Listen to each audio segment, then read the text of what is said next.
Hello दोस्तों, स्वागत है आपके अपने परिवार रोहित स्टडी सेंटर में। दोस्तों, आज से हम स्टार्ट कर रहे हैं 12th क्लास की फिजिक्स, जिसका हमारा फर्स्ट चैप्टर है वैद्युत आवेश तथा क्षेत्र, और यूनिट हमारी फर्स्ट है स्तर वैद्युतिकी।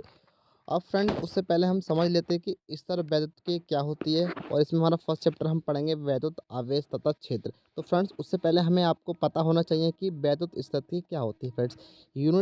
फ्रेंड्स, आप जब तक यूनिट के बारे में नहीं समझ पाएंगे तो फ्रेंड उससे आप पूरे जिसके अंदर चैप्टर्स हैं वो आपको कभी भी अच्छे से समझ में नहीं आ सकते फ्रेंड्स, और आप अच्छे से बोर्ड एग्जाम में नहीं कर पाते फ्रेंड्स। फ्रेंड्स, पहले मैं बता दूं कि आप ये बोर्ड एग्जाम में 2026 के लिए तैयारी करा रहा हूं फ्रेंड्स। आप हमारे चैनल से जुड़ना चाहते हैं तो फ्रेंड्स आप हमारे चैनल पर जुड़ सकते हैं फ्रेंड्स। ये आपको 2026 की बोर्ड की हमारे चैनल पर आपको प्रॉपर वीडियो मिलेंगी, मैथमेटिक्स, फिजिक्स, केमिस्ट्री, हिंदी और इंग्लिश भी मिलेंगी फ्रेंड्स। और आप 12th में हैं तो फ्रेंड्स अब बहुत ही बढ़िया बात है, और आप 11th में फिर तो 11th में भी आप ये वीडियो देख सकते हैं फ्रेंड्स, ठीक है। और फ्रेंड्स, ये मैं आपके लिए गारंटी देता हूँ कि आप ये हमारे नोट्स पढ़ के जाते हैं तो आप 100% आप एग्ज़ाम में गेन कर सकते हैं फ्रेंड्स, ठीक है। आप 100% आप पा सकते हैं फ्रेंड्स, ठीक है। आपको कम से कम आप ये हमारे नोट्स पढ़ के जाते हैं एग्ज़ाम के थ्रू में, तो फ्रेंड्स आप 95 से लेके 99 तक आप गेन कर सकते हैं फ्रेंड्स, ठीक है। 95 से लेके आप 99 भी गेन कर सकते हैं फ्रेंड्स। अच्छा सा स्कोर आप फिजिक्स के अंदर एडजस्ट कर सकते हैं फ्रेंड्स, ये हमारे नोट्स पढ़ के जाते हैं फ्रेंड्स, ठीक है। तो फ्रेंड्स, ये बहुत सारी बातें हो चुकी है, इन्हें छोड़िए। ये किसी खाली दिन एक प्रॉपर वीडियो लेके आऊँगा मैं आपके लिए, उसमें बातें करते हैं सारी, ठीक है। तो फ्रेंड्स, आज बात करें हम अपने टॉपिक की। और फ्रेंड्स, आप हेडिंग आपकी यूनिट है हमारी वैद्युत स्तर की। अब फ्रेंड्स, आप जब तक वैद्युत स्तर के बारे में ही नहीं समझ पाएंगे तो फ्रेंड्स आप चैप्टर हाँ कभी भी आप समझ नहीं सकते फ्रेंड्स। तो सबसे पहले मैंने आपको ये समझाने की कोशिश की है इस लेक्चर में कि वैद्युत स्थिति क्या होती है फ्रेंड्स, ठीक है। उसके बाद हम चैप्टर की बात करेंगे, ठीक है। तो पहले समझ लेते हैं कि वैद्युत स्थिति। अब फ्रेंड्स, आपने हेडिंग डाली वैद्युत स्थिति, एक हमारी यूनिट है, ठीक है। तो पहले हम यूनिट को नहीं समझ पाएंगे तो हम चैप्टर्स के अंदर नहीं समझ पा सकते, ठीक है। तो पहले यही समझिए कि पहले कि वैद्युत स्तरीय क्या होती है, ठीक है। स्तर स्तर स्तर वैद्युत की क्या होती है। तो स्तर का मतलब होता है फ्रेंड्स रुकी हुई अवस्था। कहने का मतलब रुकी हुई अवस्था, कोई भी हमारी, कहने का मतलब है कोई वस्तु है हमारी एक जगह रुकी है तो हमारी वो किस तरह होगी, वो हमारी होगी स्तर। और वैद्युत का मतलब होता है फ्रेंड्स हमारा आवेश, मतलब चार्ज, ठीक है। तो इस फ्रेंड्स इसकी मैं पूरी की बात करूँ तो वो होता है हमारा रुका हुआ चार्ज या रुकी हुई आवेश। रुका हुआ आवेश के बारे में हम इस पूरे लेक्चर या यूनिट के अंदर हम पढ़ने वाले हैं। फिर कहने का मतलब हमारा रुका हुआ डेंसिटी करंट के बारे में हम इसमें पढ़ने वाले हैं फ्रेंड्स, ठीक है। चार्ज के बारे में पढ़ने वाले हैं। रुको फ्रेंड्स, आपको ये क्लियर होगा मैं आशा करता हूँ। अब फ्रेंड्स, आप कुछ बच्चे कहेंगे सर मुझे इनकी डेफिनेशन भी दीजिए, तो फ्रेंड्स मैंने यहाँ पर डेफिनेशन भी नोट की है फ्रेंड्स, ठीक है। तो वैद्युत स्थिति क्या होती है, तो आप लिखेंगे इसमें कि वैद्युत स्थिति आप लिख सकते हैं नोट पॉइंट के आधार पे। आपको आपसे एग्जाम में तो क्वेश्चन नहीं पूछता है फ्रेंड्स वैद्युत स्थिति क्या होती है, बट आपका जो एग्जाम होता है आप वहाँ पर जो वाइवा देने जाते हैं फ्रेंड्स वो आपसे पूछ लेता है कि स्तर वैद्युत के क्या होती है, आप किस करंट के बारे में पढ़ते हैं फ्रेंड्स। तो आपसे ये पता होगा, आप तो ये आप अच्छे से बता सकते हैं फ्रेंड्स। आपको एग्जामिनर को आप इम्प्रेस अपनी ओर कर सकते हैं फ्रेंड्स, ठीक है। तो आप इसे डेफिनेशन के माध्यम से भी आप समझ सकते हैं। तो मैंने डेफिनेशन लगी कि कुछ इस प्रकार है कि भौतिक विज्ञान की वह शाखा जिसके स- स्तर आवेश या रुके हुए आवेश का अध्ययन किया जाता है उसे स्तर वैद्युतीय कहते हैं फ्रेंड्स, ठीक है। तो ये हमारी स्तर वैद्युतीय की डेफिनेशन होगी फ्रेंड्स। तो मैं आशा करता हूँ आपका ये पॉइंट क्लियर हो चुका होगा फ्रेंड्स, ठीक है। तो मैं चलते हैं हम अगले, आपका ये पॉइंट क्लियर है तो मैं चलता हूँ अगले टॉपिक के ओर फ्रेंड्स, ठीक है। हम चलते हैं अगले टॉपिक की ओर। अगला टॉपिक है फ्रेंड्स, आप अब यहाँ से हमारा चैप्टर स्टार्ट हो चुका है वैद्युत आवेश तथा क्षेत्र, और इसकी हमारी आज की पहली हेडिंग है जो हमारे चैप्टर की, वो हमारी वैद्युत आवेश। वैद्युत आवेश मतलब इलेक्ट्रिक चार्ज, ठीक है। तो हम इससे पहले यही पढ़ेंगे फ्रेंड्स। आप फ्रेंड्स आप समझिए कि इलेक्ट्रिक चार्ज क्या होता है फ्रेंड्स, ठीक है। आप कुछ बच्चे कहेंगे सर, फ्रेंड्स मैं आपको बता दूं कि आपने 11th और 10th में भी पढ़ा होगा इलेक्ट्रिक चार्ज क्या होता है फ्रेंड्स। तो सारा कुछ वही है, थोड़ा सा इसमें एडवांस हो जाता है, थोड़ा सा एडवांस तरीके हैं। बाकी प्रॉपर हम वही डिस्कस करेंगे, थोड़ा सा इसमें स्टैंडर्ड पॉइंट ऐड कर देते हैं। बाकी वैद्युत आवेश जो 10th या 11th में आपने पढ़ा था सब कुछ वही रहने वाला है, वही प्रक्रिया हम स्टार्ट करेंगे, थोड़ा-सा इसमें एडवांस ट्रिक यूज़ कर लेते हैं फ्रेंड्स, ठीक है? अब फ्रेंड्स समझिए दोबारा से, ठीक है? तो वैद्युत आवेश क्या होता है? तो फ्रेंड्स देखो, वैद्युत आवेश का एक सिंपल सा मैं एक आपको एग्ज़ाम्पल बताऊँ। जैसे कि आपको एक पेन लेना है, ठीक है? एक कागज़ का टुकड़ा लेना है छोटा-सा, और एक आपको पेन लेना है। कागज़ का टुकड़ा आपको टेबल पे रख देना है, और उस पेन को एक साइड से आपको, जिधर से आपकी निफ़िल है उस साइड से नहीं, दूसरी साइड से आप पीछे से आपको उस पेन को अपने सर में रगड़ना है।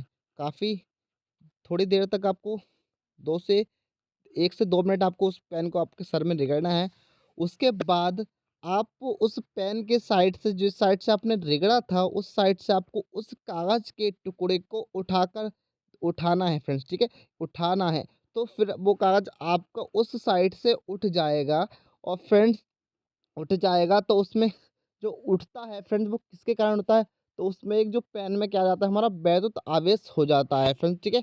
और आप विदाउट सर में घिसे हुए उस कागज़ के टुकड़े को नहीं उठा सकते फ्रेंड्स। आप ट्राई करके देख सकते हैं फ्रेंड्स। आप एग्ज़ाम्पल एक्सपेरिमेंट ये करके देख सकते हैं फ्रेंड्स। मैं दावा कहता हूँ, आप इस बिना रगड़े उस कागज़ के टुकड़े को नहीं उठा सकते हैं फ्रेंड्स, ठीक है? तो ये जो उसमें जो हमारा उठा है वो कागज़ का टुकड़ा, वो किसके कारण उठा है? उसमें वैद्युत आवेश आ चुका था, या इलेक्ट्रिक चार्ज उस पे उत्पन्न हो चुका था। तो उसके कारण वो कागज़ का टुकड़ा क्या क्या हुआ? वो हमारा आसानी से उठ गया। ठीक है फ्रेंड्स? तो मैं फ्रेंड्स आशा करता हूँ आपका वैद्युत आवेश आपका अच्छे से क्लियर हो चुका है। ठीक है? और आप डेफ़िनेशन के माध्यम से भी और थोड़ा-सा समझ सकते हैं कि आपका और क्लियर हो जाएगा। ठीक है? तो आप डेफ़िनेशन देखिए फ्रेंड्स, ठीक है? डेफ़िनेशन है कि वस्तु का वह गुण जिसके वस्तु का वह गुण जिसके कारण वह वैद्युत तथा चुंबकीय प्रभाव उत्पन्न करता है या उसका अनुभव करता है, वैद्युत आवेश कहलाता है। ठीक है फ्रेंड्स, क्या कहलाता है? वैद्युत आवेश कहलाता है फ्रेंड्स। जो मैंने आपको डेफिनेशन लिखी है फ्रेंड्स, और मैंने जो आपको बताया था सेम बिल्कुल वही उसी कंडीशन से अप्लाई मैंने यहाँ पर डेफिनेशन की है। अच्छे से आप समझ चुके होंगे डेफिनेशन को। आप एक दो उदाहरण लिखे हैं मैंने यहाँ पर, एग्जाम्पल समझ सकते हैं एग्जाम्पल के अकॉर्डिंग। ठीक है, एग्जाम्पल है मेरा कि आकाश में बिजली का कड़कना। फ्रेंड्स एग्जाम्पल दे रखा है मुझे, तो मुझे थोड़ा इसका सॉल्यूशन भी देना होगा। फ्रेंड्स आपने कई बार देखा होगा आकाश में बिजली कड़कती है, ठीक है? तो वही हमारे क्या है, वैद्युत आवेश है। ठीक है, दूसरा है आवेशित कंधे से कागज़ के टुकड़े को चिपकाना। फ्रेंड्स वही है, बिल्कुल पेन वाली कंडीशन है, बट यहाँ पर इन्होंने क्या बोला, मैंने क्या लिख दिया, कंधे से भी आप कर सकते हैं और आप कागज़ के पे चिपकाने के टुकड़े से भी कर सकते हैं फ्रेंड्स। तो आप ये 2 एग्जाम्पल भी इसमें नोट कर सकते हैं फ्रेंड्स। आपको फ्रेंड्स प्रॉपर इसी प्रकार से नोट्स बनाने हैं, तैयारी करनी है फ्रेंड्स। इसी प्रकार से आपको नोट्स को तैयार करना है फ्रेंड्स, ठीक है? तो आप इस प्रकार से बना सकते हैं फ्रेंड्स, ठीक है? और देखो एक एग्जाम्पल मैंने यहाँ पर भी लिखा है पेन वाला, ठीक है? लिखा है मैंने कि पेन कि पेन कि पेन या कंधे को सिर से रगड़ने पर कागज के टुकड़े के पास ले जाने पर कागज के टुकड़े पेन या कंधे से चिपक जाते हैं फ्रेंड्स। इसी प्रकार मैंने आपको बताया था, वो आपको पेन से या कंधे से आपको चिपक जाएगा। अर्थात आप समझिए, अर्थात कुछ बच्चे कहेंगे सर समझ नहीं आया, अर्थात क्यों? क्योंकि एक वस्तु दूसरी वस्तु से रगड़ने पर वस्तु आवेशित हो जाती है फ्रेंड्स, उसमें चार्ज उत्पन्न होने लगता है। क्या वैद्युत आवेश उत्पन्न हो गया उसमें? एक वस्तु को दूसरी वस्तु से हम रगड़ते हैं तो उसमें हमारा क्या करंट फ्लो या चार्ज उत्पन्न होने लगा है, वैद्युत आवेश उत्पन्न हो चुका होगा फ्रेंड्स, ठीक है?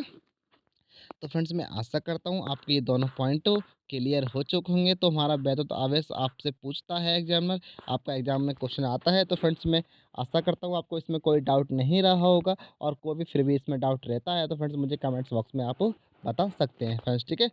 तो मैं आशा करता हूँ अच्छे से आप नोट डाउन कर सकते हैं एग्ज़ाम के अंदर, ठीक है? अच्छे से आप समझ सकते हैं, ठीक है?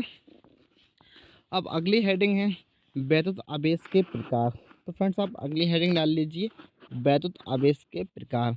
आप समझते हैं कि वैद्युत आवेश क्या होता है, ठीक है? वैद्युत आवेश हमने समझ लिया क्या होता है, अब समझेंगे उसके प्रकार क्या होते हैं फ्रेंड्स, ठीक है? तो वैद्युत आवेश आप हेडिंग डाल लीजिए, वैद्युत आवेश के प्रकार, और उसमें आप लिखेंगे कि वैद्युत आवेश दो प्रकार के होते हैं मेनली। हमारे 2 टाइप्स के चार्जेस होते हैं। कौन-कौन से? पॉजिटिव और नेगेटिव। हिंदी में बात करें तो धनावेश और ऋणावेश, ठीक है? हमारे 2 प्रकार के आवेश होते हैं, नेगेटिव और पॉजिटिव, ठीक है? या हम पॉजिटिव और नेगेटिव की बात कर लेते हैं, ठीक है? धनावेश इलेक्ट्रॉन की हमारे इसमें क्या कमी होती है, प्रोटॉन के पास होते हैं मगर अगतिशील होते हैं। और जो हमारे ऋणावेश होते हैं इसमें क्या इलेक्ट्रॉन की अधिकता या अधिकता या अलगते होती है और इनके इलेक्ट्रॉन के हमारे पास रहते हैं, इनकी गतिशील भी होती है फ्रेंड्स, ठीक है?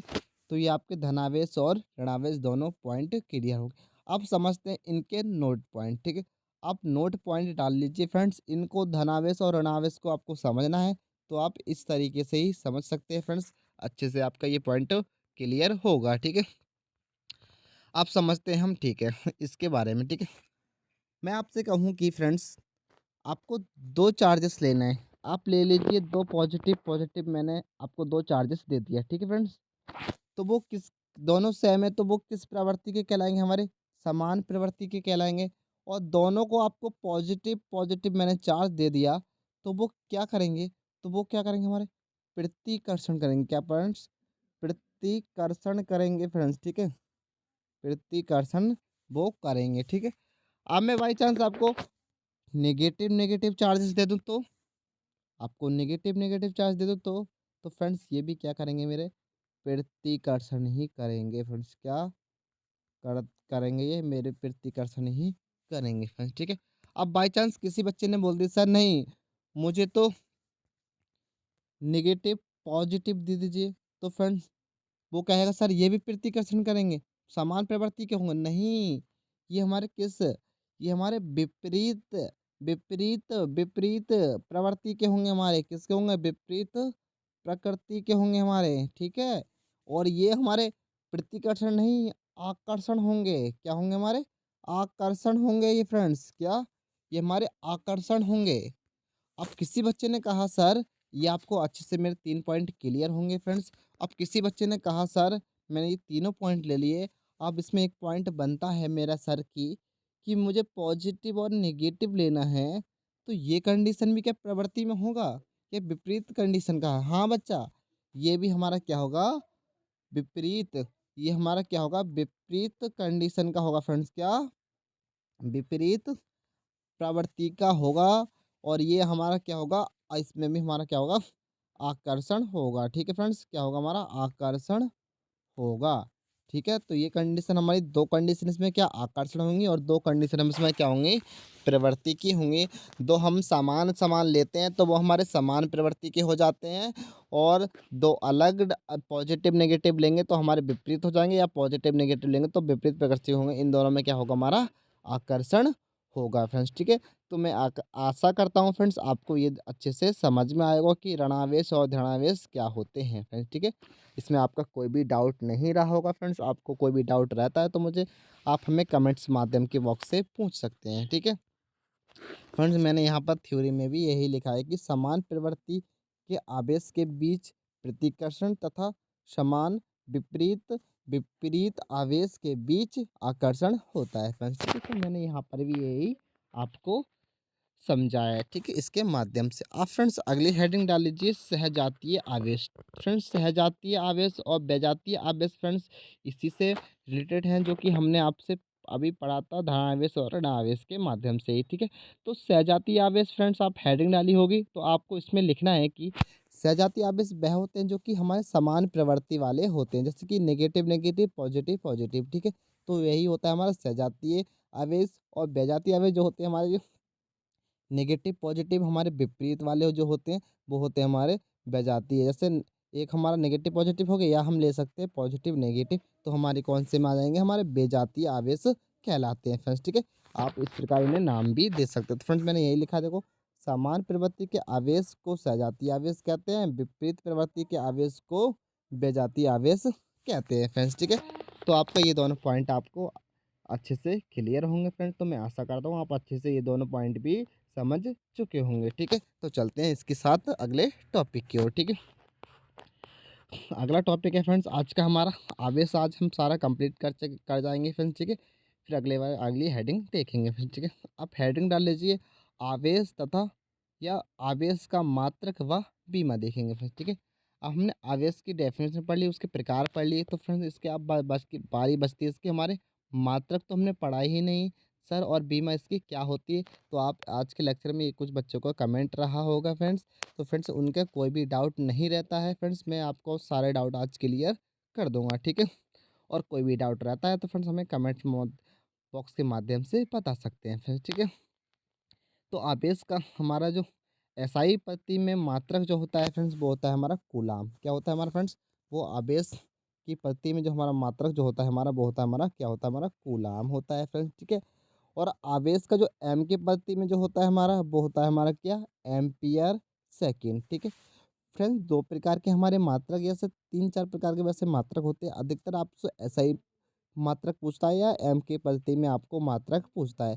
फ्रेंड्स एसआई पद्धति में जो मात्रक होता है वो हमारा, उससे आप बीमा नहीं निकाल सकते फ्रेंड्स, और जो एम के पद्धति में जो मात्रक होता है उससे आप बीमाएं निकाल सकते हैं फ्रेंड्स, ठीक है। तो बीमाएं के लिए आपको एम के पद्धति मात्रक पता होना चाहिए, और वैसे आप सिंपल में एसआई मात्रक दे सकते हैं फ्रेंड्स, ठीक है। आप जहां आपसे बीमा की बात किया जाए तो फ्रेंड्स आपको एम के एस पद्धति में ही मात्रक को ज्ञात होना चाहिए, फिर इसके बाद ही आप बीमा निकाल सकते हैं फ्रेंड्स, ठीक है। बीमाएं के लिए फ्रेंड्स आप 11th क्लास में अच्छे से समझ चुके होंगे कि बीमा कैसे निकालते हैं फ्रेंड्स, और नहीं पता है तो फ्रेंड्स मैं आपके लिए एक प्रॉपर वीडियो लेके आऊँगा बीमाओं के लिए फ्रेंड्स और मात्रक्स के लिए, ठीक है। तो मैं आपके लिए एक प्रॉपर वीडियो लेके आऊँगा, ठीक है। अब फ्रेंड्स कोई भी टेंशन लेने की ज़रूरत नहीं है फ्रेंड्स, आपको हमारे चैनल पर सारी प्रॉपर आपको वीडियो रिलेटेड मिलेंगी फ्रेंड्स, ठीक है। अब फ्रेंड्स दोनों हम एसआई और एम के मात्रक की बात कर लिए, तो फ्रेंड्स अगले टॉपिक की बात, अगले इसकी मात्रक इसी में होता है हमारा आवेश का सबसे छोटा मात्रक ही पूछ लेता है कभी कभी, कि एग्जाम में 1 नंबर या ऑप्टिकल में पूछेगा कि आवेश का सबसे छोटा मात्रक क्या होता है फ्रेंड्स, ठीक है। तो फ्रैंकलिन होता है, ठीक है। और सबसे बड़ा भी मात्रक होता है इसमें, वो होता है हमारा क्या, फैराडे, ठीक है। जो उसकी हमारी कितनी वैल्यू होती है फैराडे की, एक फैराडे की वैल्यू होती है 96,500, ठीक है। कितना, एक फैराडे की वैल्यू जो होती है हमारी 96,500 होती है, ठीक है। ये हमारे फैराडे की एक वन वन फैराडे की वैल्यू होती है, ठीक है। ये हमारी वन वैल्यू फैराडे की वैल्यू होती है, ठीक है। तो आपको ये तीनों चारों पॉइंट आपको अच्छे से क्लियर होंगे, ठीक है। आप तो आपसे कोई मात्रक पूछता है आवेश के, तो आपसे तीन, मैंने आपको चार मात्रक बता दिए है, तो आप कोई भी मात्रक बता सकते हैं फ्रेंड्स, ठीक है। अब बात करते हैं हमारा इसमें अगला टॉपिक बनता है हमारा बीमा, ठीक है। अब बीमा मैंने आपको बताया था, ये आपको एम की पद्धति याद होगी तभी आप बीमा इसकी निकाल सकते हैं, ठीक है। तो आप छोटी सी हेडिंग डाल लीजिए बीमा। अब बीमा के लिए आपको पहले पता होना चाहिए कि आवेश क्या है। तो फ्रेंड्स आवेश एक धारा है, और इसमें किसमें नापते हैं, जैसे हम वैद्युत आवेश तथा समय अंतराल में हम नापते हैं, ठीक है। तो आवेश को हम धारा में नापते हैं, और धारा ही हमारा क्या है, आवेश है। तो हम आवेश को किससे डिनोट करते हैं फ्रेंड्स, क्यू से डिनोटेड करते हैं, और धारा को हम किससे, आई से डिनोट करते हैं, और समय को हम या समय अंतराल को हम टी से डिनोटेड करते हैं फ्रेंड्स, ठीक है। तो यहाँ पर मैंने Q equal to I T ले लिया है फ्रेंड्स, ठीक है। और फिर हमें बीमा निकालनी है, तो बीमा है हमारा क्यू तो है ही हमारा, क्यू की बीमा निकालनी है हमें। और आई हमारा क्या होता है, एम्पियर में आई का जो हमारा मात्रक जो होता है, हमारा धारा का जो मात्रक होता है, करंट का जो मात्रक होता है, वो होता है हमारा एम्पियर। एम्पियर तो एम्पियर का हम उठा लेते हैं ए, ठीक है। हम और टी को हम टी में ही नापते हैं, तो हमारा ये टी ही रहता है। अगर स्मॉल से हम कैपिटल टी में हो जाता है, तो हमारी इसकी जो बीमा हो जाती है फ्रेंड्स, वो हो जाती है हमारी ए टी, ठीक है। तो हमारी जो आवेश, कोई आपसे पूछता है कि आवेश की बीमा क्या होती है, तो आप आसानी से बता सकते हैं दोस्तों। तो हमारी आवेश की जो बीमा होती है वो होती है हमारी ए टी, ठीक है फ्रेंड्स। क्या होती है हमारी बीमा, इसकी ए टी बीमा होती है फ्रेंड्स, ठीक है। तो फ्रेंड्स यहाँ से एक क्वेश्चन बनता है, ये हर बार एग्जाम में आपसे पूछता है कि, एक क्वेश्चन बनता है फ्रेंड्स, ये इंपॉर्टेंट क्वेश्चन है, ठीक। आपको एग्जाम में पूछ लेता है, ठीक है। पूछता है कि 1 coulomb equal to 1 ampere second है, तो आप फॉर्मूला लगाएंगे इसमें कौन सा, के equal to I T formula लगा देंगे, तो टी वन हमारा क्या रखा है 1 सेकेंड, और आई बराबर हमारा 1 एम्पियर दे रखा है फ्रेंड्स, ठीक है। पुट करना है आपको Q equal to 1 ampere into 1 second.